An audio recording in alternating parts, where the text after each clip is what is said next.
नमस्कार दोस्तों, मैं पूनम चौधरी स्वागत करती हूं आपके पसंदीदा चैनल राइजिंग योगा में। आज हम सीखेंगे हलासन कैसे करते हैं और साथ में आपके लिए एक टिप भी है दोस्तों। छोले हम सभी बनाते हैं।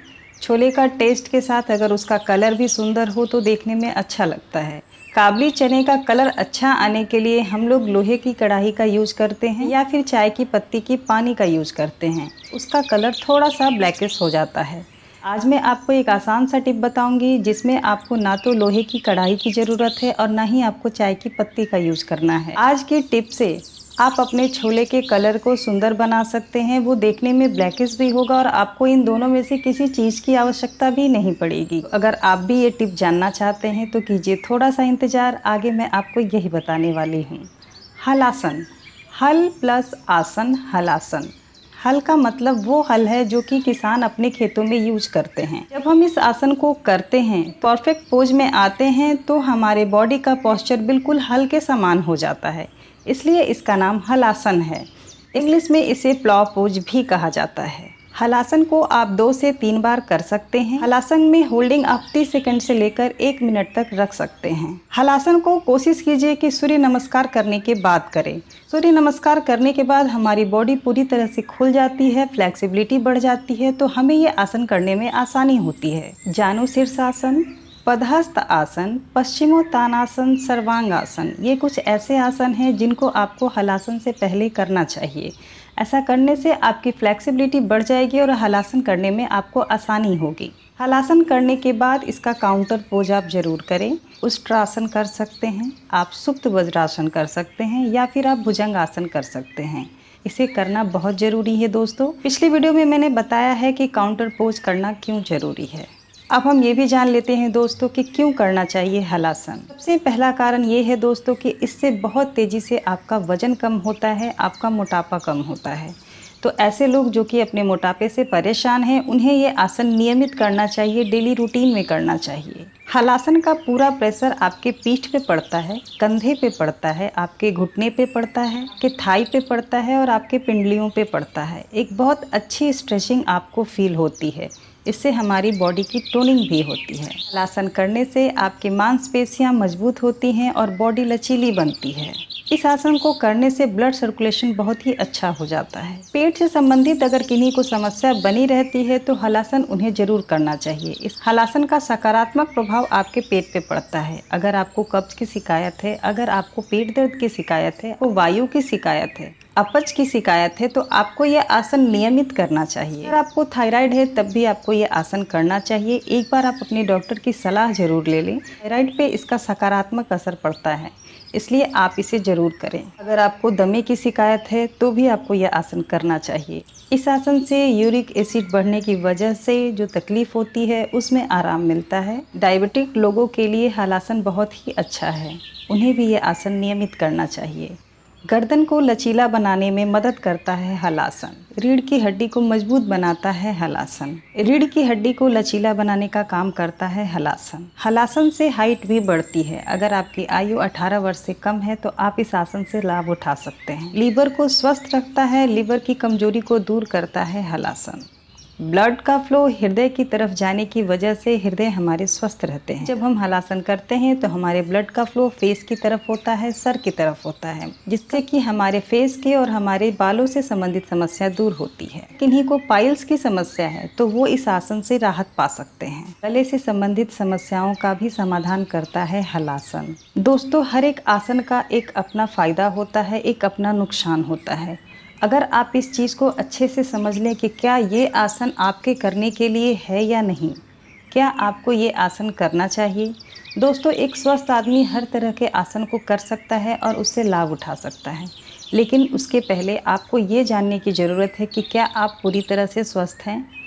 अगर आप पूरी तरह से स्वस्थ नहीं हैं तो किसी भी आसन को करने से पहले एक बार अपनी डॉक्टर की सलाह जरूर ले ले दो, तभी आपको आसनों का पूरा लाभ मिल सकता है। दोस्तों, आसन या योग बहुत ही अच्छी चीज़ है हर एक इंसान के लिए, लेकिन उसके पहले हमें अपने आप को जानने की बहुत ज़रूरत है।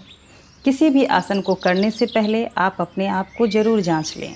अब ये भी जान लेते हैं दोस्तों कि किन्हें हलासन करने से परहेज़ करना चाहिए। अगर आप प्रेग्नेंट हैं तो प्लीज़ आप ये आसन को ना करें। आपको कमर से, पीठ से या फिर रीढ़ की हड्डी से संबंधित किसी भी तरह की गंभीर समस्या है तो आप इस आसन को बिल्कुल भी ना करें। अगर आपको सर्वाइकल है तो आप इस आसन को करने से बचें। अगर आपको हाई बीपी की शिकायत रहती है तो आप इस आसन को ना करें। अगर आपको साइटिका है, आपको हर्निया है तो प्लीज़ आप इस आसन को ना करें या फिर अपनी डॉक्टर की सलाह से करें। अगर आपको चक्कर आता हो तो भी आप इस आसन को करने से परहेज करें। अगर आपको स्लिप डिस्क की समस्या है तो भी आप इस आसन को करने से परहेज करें। ये वो सभी जानकारियां हैं जो कि आपको हलासन करने से पहले पता होनी चाहिए।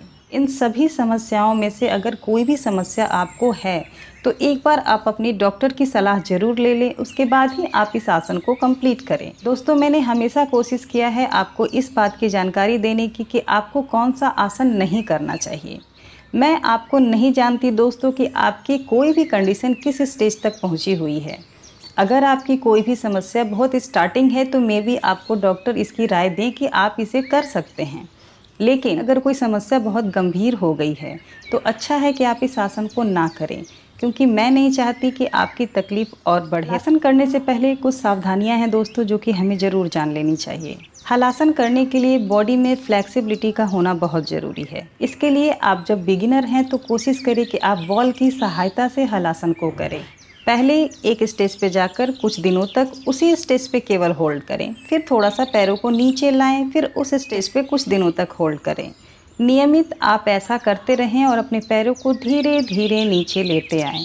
नियमित आप ऐसा प्रैक्टिस करते रहें और उसके बाद एक दिन आपसे हलासन बहुत आसानी से हो जाएगा। बॉल की सहायता से आप अपनी फ्लेक्सिबिलिटी को आराम से बढ़ा सकते हैं। हलासन को आप चेयर की सहायता से भी कर सकते हैं। अपनी फ्लेक्सिबिलिटी को बढ़ाने के लिए आप कुछ दिनों तक चेयर पे ही अपने पैरों को रखकर होल्ड करें। ऐसा नियमित करने से आपकी फ्लेक्सिबिलिटी बढ़ती जाएगी। हाथों का डायरेक्शन आप अपने अनुसार रख सकते हैं। दोनों हाथों को लॉक करके फर्श पे रख सकते हैं, फ्लोर पे रख सकते हैं।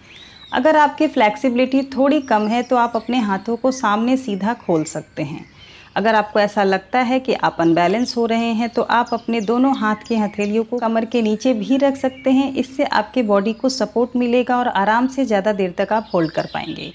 इन तीनों में से किसी भी तरह से आप अपने हाथों की सहायता ले सकते हैं और इस आसन को कंप्लीट कर सकते हैं। आसन करते समय आपको पीठ के बल लेट जाना है, घुटने को मोड़ते हुए पैरों को खड़ा करना है।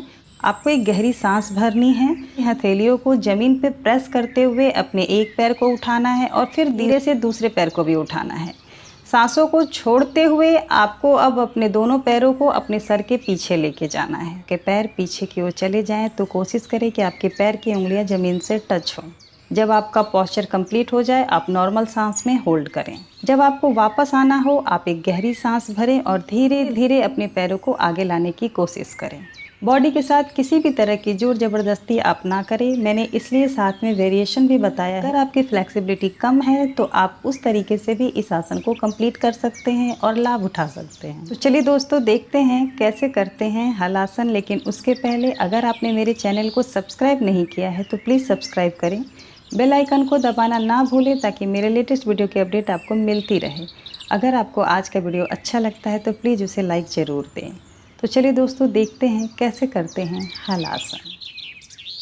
सबसे पहले लेट जाएंगे, घुटने मोड़ लेंगे और घुटनों को पेट की तरफ लाएंगे और दोनों हाथ से ज़मीन के ऊपर प्रेशर देंगे और बॉडी को ऊपर की ओर उठाएंगे। धीरे धीरे अपने पैरों को सर के पीछे ले जाएंगे और होल्ड करेंगे। नॉर्मल सांस लेते रहेंगे। इस अवस्था में आप अपनी यथाशक्ति के अनुसार होल्ड करें। अगर आपकी फ्लेक्सिबिलिटी बहुत अच्छी है तो आप दोनों हाथों की हथेलियों को लॉक कर सकते हैं और इस तरीके से होल्ड कर सकते हैं। नॉर्मल सांस लेते रहें।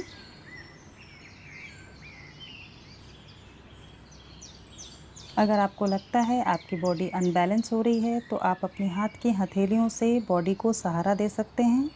हाथों की हथेलियों को कमर के पास रखें। लौटते समय आप गहरी सांस भरें और दोनों पैरों को फोल्ड करें और बॉडी पे बैलेंस करते हुए आगे की ओर आ जाएं।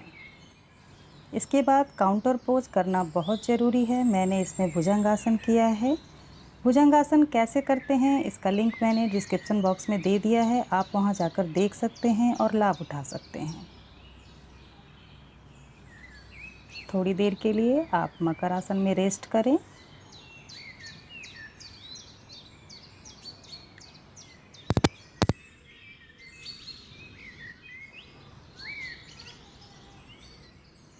घुटने मोड़कर पीठ के बल लेट जाएंगे दीवार से थोड़ी दूरी पर और अपने पैरों को इस तरीके से दीवार पे रख लेंगे।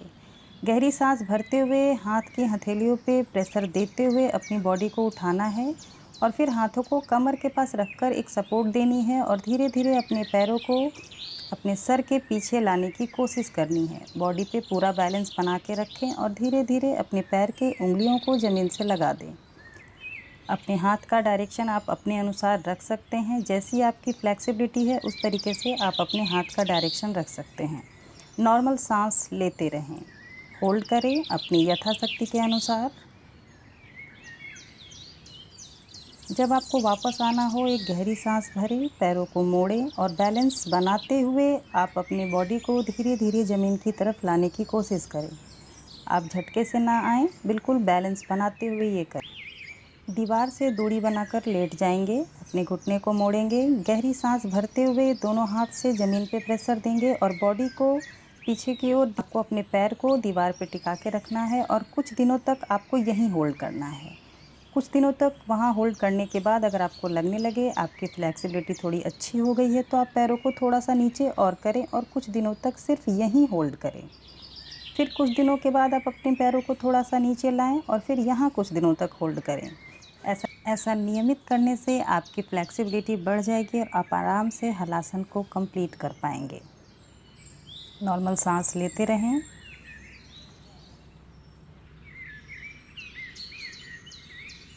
वापस आने के लिए गहरी सांस भरें, बॉडी पे बैलेंस कर धीरे धीरे वापस आ जाएं। रेस्ट करें।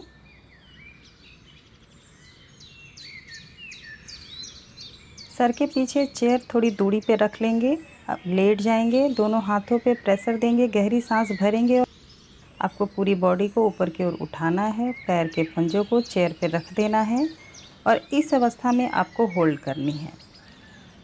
आप अपने हाथों का डायरेक्शन अपने अनुसार रख सकते हैं। जो भी नए हैं वो इस तरीके से अपनी फ्लेक्सिबिलिटी को बढ़ा सकते हैं।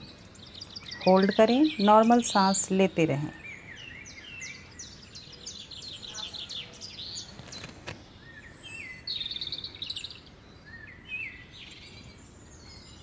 लौटते समय बॉडी को बैलेंस में करते हुए अपने बॉडी को धीरे धीरे आगे की ओर लाएं, ज़मीन पे रखें और रेस्ट करें। तो दोस्तों अभी आपने देखा कि कैसे करते हैं हलासन। सावधानियां मैंने बता दी हैं दोस्तों, प्लीज़ आप उसे ध्यान में रखें और इस आसन को कंप्लीट करें। तो अब टिप की बारी फ्रेंड्स। काबली चने को काला रंग देने के लिए हम लोहे की कढ़ाई का यूज करते हैं या फिर चाय की पत्ती की पानी का यूज करते हैं। ऐसा इसलिए ताकि आपके छोले देखने में बहुत ही खूबसूरत दिखें। आज के टिप से आपको इन दोनों में से किसी चीज़ की आवश्यकता नहीं है और फिर भी आपके छोले का रंग काला होगा। अनार हम सभी खाते हैं और छिलके हम सभी फेंक देते हैं। आज के टिप में छिलके का ही काम है दोस्तों। आप अनार का सेवन जैसे मन वैसे कीजिए, लेकिन छिलके को मत फेंकिए। छिलके को सुखाकर आप रख लीजिए और जब भी आप काबली चने उबालने हों आप इसमें अनार के छिलके के 1 या 2 टुकड़े डाल दीजिए। नॉर्मल तरीके से जैसे आप उबालते हैं वैसे उबाल लें। उबालने के बाद आप देखेंगे कि आपके काबली चने का कलर बिल्कुल ब्लैक हो गया है, जैसा कि आप चाहते हैं। तो ये था हमारा आज का टिप। दोस्तों मुझे आप कमेंट करके ज़रूर बताइए कि आपको मेरे वीडियो में क्या अच्छा लगता है और क्या अच्छा नहीं लगता है। जो अच्छा नहीं लगता है मैं उसे ज़रूर सुधारने की कोशिश करूँगी। अगर आपके कोई सवाल हैं तो वो भी आप मुझे कमेंट्स बॉक्स में पूछ सकते हैं, मैं उसका जवाब देने की पूरी कोशिश करूँगी। आपको हमारा वीडियो देखना क्यों पसंद है ये आप कमेंट बॉक्स में ज़रूर दीजिए। जो भी मैंने अभी आपसे पूछा है उन सभी सवालों के जवाब का मुझे इंतज़ार रहेगा दोस्तों। ये था हमारा आज का वीडियो। मैं फिर मिलूँगी आपसे एक नए आसन के साथ, एक नए टिप के साथ। तब तक के लिए धन्यवाद दोस्तों।